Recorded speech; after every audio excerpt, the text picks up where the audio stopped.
대표님께서 이제 트레이딩을 네. 한 20년 넘게 해오셨는데 네. 혹시 좀 기억에 남을 만한 나스닥 하락장 있었나요? 나스닥 하락장. 최근에 나스닥 급락 좀 크게 했던 날 있잖아요. 한 달 전인가? 그때 초급락을 해서 거의 역대급 급락이 나왔었거든. 그쵸. 근데 더 웃긴 게 그 다음날 다시 또 올리긴 했어. 맞아. 거의 3일이 네. 떨어지고 3일째 이제 그러니까, 밑꼬리가 드디어 나오면서 나오고 다시 또 어느 정도 네. 또 복구를 했었는데 네. 이게 내려가는 이유가 되게 어이가 없었거든. 또 뻔한 얘기인데 그거를 너무 과민 반응했단 말이야. 근데 이거를 이제 내가 또 한번 찾아봐서 왜 이렇게 급락을 했나. 왜냐면 이 정도의 급락이 나올 건 아닌데 왜 이렇게 급락을 했나 했더니 이게 보니까 요즘에는 이제 AI 거래라든지 프로그램 매매인데 일반적인 프로그램 매매 이상으로 지금 AI 매매들이 좀 많이 해외에서 생겼거든요. 그러니까 말 그대로 수치적인 것보다는 실업률이 얼마 이상, 물가가 어쨌다, 왜 이런 지표가 따따닥 나오잖아요. 그럼 그에 맞춰서 매도량을 판정을 해서 그렇게 최악의 지표까지는 아닌데 그걸 최악으로 인식을 해서 자동 판매가 되게 돼버린 거야. 자기들 이렇게 팔 게 아니었는데 팔렸다. 나도 몰랐다. 그래 얼른 다시 사재기를 했더라고. 그랬는데 뭐 어찌됐건 그 하락장이 상당히 기억에 남아요. 왜냐면 이제 시대가 바뀌고 2024년도에 아 이런 세상이 이제 왔구나 라는 걸 볼 수 있고 몇 년 전까만 하더라도 거의 개인들이 손매매를 했단 말이야, 메이저들이. 근데 이제는 거의 자동 매매 돌리는데 그거에 대한 리스크가 또 있는 거지, 자기들 딴에는. 확실히 프로그램 매매가 많으시면서 투매의 성향도 되게 강해진 것 같아요. 그쵸. 특히 매도장 때 투매가 그쵸. 엄청 많이 나거든요. 그렇죠. 개인들은 이제 그거 보고 이제 놀래서 파는 거고 네. 그런 게 좀 있지 않나. 앞으로도 더 생길 수도 있다라고 보여지고 있어요. 골든서퍼 아카데미에서 해외 선물에 대해 알려드립니다. 골든서퍼를 검색하시고 최신 해외 선물 투자 전략을 확인해보세요. 대표님은 선물 트레이딩 하실 때 포지션을 매일 이렇게 진입하시는 편인가요? 거의 대부분 매일 진입이에요. 가끔 스윙을 할 때 뭐 며칠 들고 가기 때문에 안 할 때도 있는데 거의 매일 진입이라고 보시면 될 것 같아요. 매일 샀다 팠다 하고 나부터 보통 진입간 걸어놔요. 아침부터 차트 딱 보고 걸어놓고 그냥 스마트폰은 이제 매매를 하지. 아침에나 주간에 내가 일을 좀 봐야 되고 하기 때문에 계속 붙어 있을 수가 없거든. 그러면 이제 주요 맥점 위주만 걸어놓고 그리고 이제 저녁에는 PC에 앉아있을 때는 이제 방송하면서도 같이 매매를 한단 말이야. 그러면은 이제 그때야 뭐 샀다 팠다 하다가 12시 전에 매매 종료시켜버려. 12시 전에 거의 수익이 다 난단 말이야. 굳이 근데 이걸 새벽까지 끌고 와서 과감한 매매를 한다? 오히려 이럴 때가 많기 때문에 거의 한 데이 트레이딩은 전 12시 전에 끝난다 보시면 될 것 같아요. 만약에 12시가 넘어서까지 청산을 못한 포지션이 있으면 어떻게 하시죠? 그러면 어쩔 수 없이 새벽까지 가는 거지. 막 그냥 12시 지났다고 그냥 딱 포지션 자르진 않는. 그렇죠. 아니면 그냥 던져갖고 잡아버려요 그냥. 네. 대신 완전 조금 수익만 먹고 파는 구조로. 네. 그러면 수익이 조금이라도 12시는 지나면 팔고 만약에 이제 수익이 아닌 경우에는 그냥 새벽까지 그냥 끌고 가시는 건가요? 그럴 때도 있는데 거의 그럴 경우 없고 만약에 내가 하다 물려 있을 수도 있잖아. 스탑 걸고 잔다든지 아니면 에라 모르겠다 그냥 자요 그냥. 그 한 달 전이나 그렇게 툼에 나온 장이 있잖아요. 그때는 그러면 어떻게 트레이딩을 하세요? 그때 나도 저점 매수 보다가 네. 주요 지지선들이 왔길래 거기서 손절이 나가버렸지. 손절 나가고 그때 열받았는데 나중에 보니까 몇백 틱 더 빠졌더라. 하기 잘했다 이제 생각했죠. 물론 이제 매도를 따라 붙을 수도 있었는데 놓쳤어. 왜냐면 너무 막 빠지니까 따라 붙을 수가 없는 거야 이게. 이제 놓치고 저점 매수 노렸다 그게 손절 나갔던 거죠. 대표님은 이제 그런 시장을 보고 좀 무섭다라는 느낌을 받으시나요? 그렇게 무섭진 않은 것 같아. 그렇게 무섭지 않아요? 생각보다 좀 많이 빠지네 뭐 이 정도 수준이고 이게 겪다 보니까 좀 그런 것 같습니다. 현재 뭐 포지션을 갖고 있는 게 있나요? 현재는 지금 없고 이제 5일 저점 매수를 사실 노리고 있고 나스닥도 지금 노리고 있긴 해요. 오일이 지금 70불이 깨졌어요. 깨져가지고 내가 봤을 땐 67이나 66쯤에서 아마 반등 나오지 않겠나 지금 보고 있거든요. 그래서 한 66쯤 오면은 좀 매집을 들어갈까 하고 있고. 그 67, 66불을 생각하신 이유가 뭐죠? 그것도 이제 연결 선물 일봉을 보면은 66불쯤에서 이제 지지 반등이 좀 세게 나왔었거든. 매물대로 봤을 때. 매물대로 봤을 때 이평선상에서는 안 잡혀요. 그렇기 때문에 이제 그걸 좀 활용을 해서 들어갈까 지금 하고 있어요. 어떻게 보면 이평선 없이 매물대를 보고 들어가는데 그럼 그거는 손절 기준은 어떻게 보나요? 손절 잡는다면 한 63불? 63불이요? 네, 한 300틱? 대신 목표가 자체를 거의 한 5, 600틱 이상 보니까. 왜냐면 지금 여기서 반등에 성공을 하잖아요. 그럼 70%는 무조건 회복을 할 거고 여기서만 벌써 400틱 먹고 시작하는 거니까. 그러니까 한 뭐 71불까지는 보더라도 한 500틱은 먹거든요. 그러니까 한번 해볼만 한 구간이죠.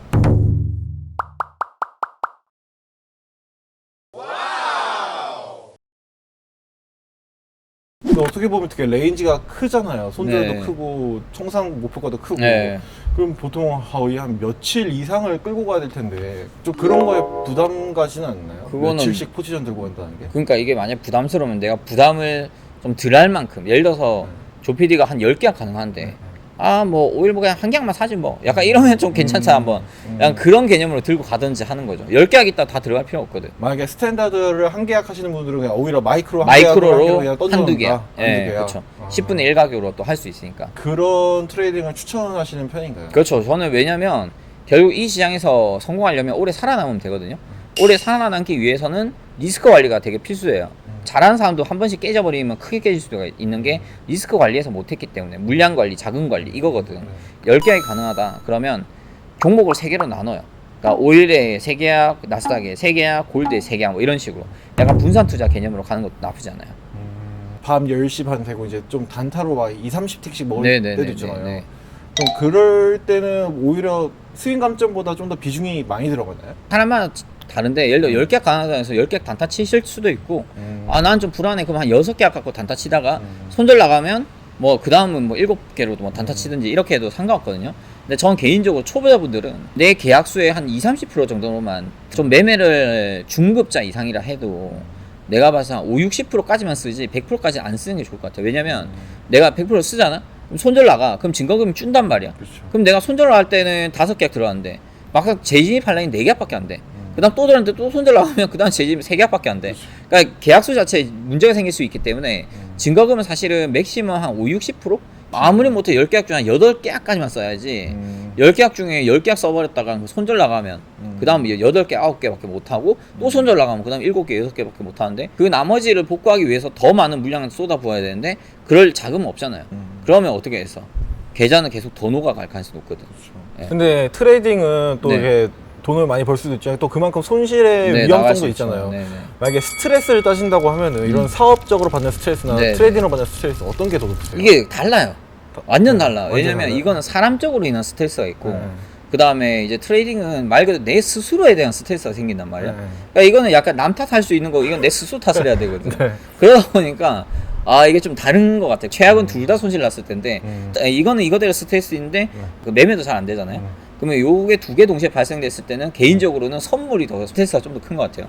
왜냐면 금액적인 가치가 갑자기 그때는 보여. 이제 내 계좌에 바로 그렇죠. 계좌 나오니까. 바로 보이고 이 금액이 0은 한두 개 더 많으니까 얘가 저는 개인적으로 따져보면 선물 스트레스가 좀 더 있지 않나. 오히려 여기선 스트레스 푸는 것 같아요. 여기 이게 또 얘기를 안 할 수가 없는데 네. 금투세 음. 이제 정말 3개월인가 2개월밖에 안 남았거든요. 네네. 시행되기까지. 네네네. 세금 까딱하다가 지금 거의 한 30%를 내게 생기셨는데 아. 그냥 선물 투자하는 선물이 레버리지가 큰 이상 5천만 많이 이상도 나왔죠. 잘 나올 것 같거든요, 수익이. 근데 이게 30%면은 좀 많이 큰데 어떻게 이제 좀 생각을 해야 돼요. 이제 여기서부터는. 실제 지난 5년간 몇 퍼센트의 세금 내셨죠? 11%. 11%죠. 11%인데 이제 이렇게 되면 법인에 자금 넣고 굴려가지고 우리 월급 나간 거 이제 수익금은 나가고 뭐 이래저래 지출 자꾸 하면 오히려 뭐 세이브하는 거예요. 그리고 이제 법인 자산으로 수익이 잡혀버리니까 그게 좀 단점이긴 한데 아무래도 이제 저 같은 생각하는 사람들 생각보다 많을 거라고 전 보거든요.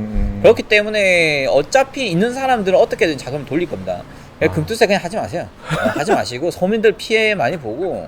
근데 법인세도 22% 정도 돼요? 법인세 자체가 원래 최고 22%. 최고 22%? 네, 어쨌든 이건 내 생각이고 더 좋은 방안이 있을 수도 있기 때문에 좀 더 검토해 봐야죠. 아직까지는 뭐 한 해 만에 계속 그 얘기만 나오고 있으니까 결국 만회로 좀 가지 않겠나 아니면 좀 유보하지 않겠나 보고 있고 진짜 대놓고 말씀드리는데 금투세 하잖아요. 국내 주식시장 안 그래도 지금 말아먹고 있는데 확인사살로 들어간다 보시면 될 것 같아요. 그리고 해외 선물 해외 주식시장 사람 더 몰립니다. 왜냐면 국내 주식 할 바에 이제 해외 주식 가지. 왜냐면 국내 주식 거래량 자체가 줄어버리거든. 근데 해외 주식은 거래량 안 줄어요. 왜? 금투세 때문에 해외 주식에 영향이 있다 해도 우리나라만 영향이 있는 거지 전 세계인들 영향은 없거든. 그렇기 때문에 우리나라 주식시장은 이제 나가리 되는 거고 우리나라 기업 가치도 나가리 되는 거지. 머리가 있으면 좀 생각을 하시고 정책을 좀 잘 좀 하세요. 지랄 좀 들지 마. 진짜. 이제 몇 개월 안 남아서 좀 실감이 나요. 시간을 걸리자. 좀 타격이 크시겠어요. 당연히 좀 있죠 아무래도. 세금 많이 내겠어요. 그렇죠. 혹시 금투세 반대 시위 있으면 참가할 의향 있으신가요? 시위에 후원하겠습니다. 후원하겠습니다. 구독, 좋아요. 이제 앞으로 이제 올해가 3개월 정도 남았잖아요. 네네네. 선물 시장 앞으로 어떤 관점에서 트레이딩 하실 건가요? 선물 시장이 아마 변동성이 점점 커질 것 같아요. 특히 연말로 갈수록. 왜냐면 금리 인하가 이제 거의 확실시되고 이제 실행이 될 가능성이 높기 때문에 급등락이 많이 나올 수 있는데 아마 급등이 좀 나올 수도 있겠죠. 그러나 이제 연말로 갈수록 이제 윈도우 드레싱 효과라든지 이걸 봤을 때는 아마 더 올라가지 않겠나 보고 있고요. 그래서 만약에 트레이딩 관점으로 간다면 저점 매수 위주로 가시는 게 좋을 것 같고, 만약에 난 주식으로 좀 투자를 해야겠다 그러면은 뭐 ETF 상품으로 나스닥 쪽 저점 매수를 좀 한번 대응을 해보시는 것도 어떨까 좀 생각이 듭니다. 나스닥이 이제 올해 하반기 들면서 그 엔비디아나 AI 기술 반도체주들이 되게 강세였잖아요. 근데 지금은 이제 다 거품이었다. 10% 빠지고 20% 빠지고 좀 조정을 주고 있는데 네네네. AI 기술 반도체주들이 강세가 이제 연말까지 이어질 거라고 보시나요? 아니면 좀 섹터가 바뀔 거라고 생각이 드시나요? 큰 관점으로 봤을 때는 섹터가 일단 올해까지 좀 유지가 되면서 기술주들 예, 위주로? 기술주 위주로 유지가 좀 되면서 한 12월쯤부터는 슬슬 내부적으로 우리한테는 뭐 정보가 많이 흘러나오지 않겠지만 메이저들 관점에서는 아마 내년에 이미 준비하고 있다는 보거든요. 아마 올해까지 가져가다가 왜냐면 이미 너무 올랐기 때문에 최근에 안 오른 종목들의 섹터들을 좀 관심 있게 주목을 하시는 게 어떨까 싶긴 해요. 예를 들어서 AI 쪽 말고 뭐 의료라든지 뭐 환경 쪽이라든지 약간 바이오주. 그렇죠. 약간 기술주는 기술주인데 바이오주들 중에서 또는 이제 기술주 중에서 좀 안 오른 섹터들을 조금 관심 있게 보시는 게 어떨까. 왜냐면 항상 이래요. 오른 종목들은 나중에는 빠집니다. 그러나 다른 종목도 올라가면서 나스닥 또 끌어올린단 말이야. 그 안 올라간 종목들은 사실 지금부터 좀 눈여겨보셔야 돼요. 주식 관점으로 봤을 때. 골든서퍼 아카데미에서 해외 선물에 대해 알려드립니다. 골든서퍼를 검색하시고 최신 해외 선물 투자 전략을 확인해보세요. 여러분, 오늘 제가 조피디랑 함께 레스토랑 테라스에서 이제 영상을 좀 제작을 해봤고요. 이번 시간에는 제가 이제 해외 선물 관련된 얘기뿐만 아니라 금투세라든지 좀 주식 관련 얘기도 조금 이제 나눠봤었는데, 그래서 다음 시간에는 제가 좀 더 준비를 해서 여러분들께 다른 얘기들 좀 더 말씀드리도록 하겠습니다.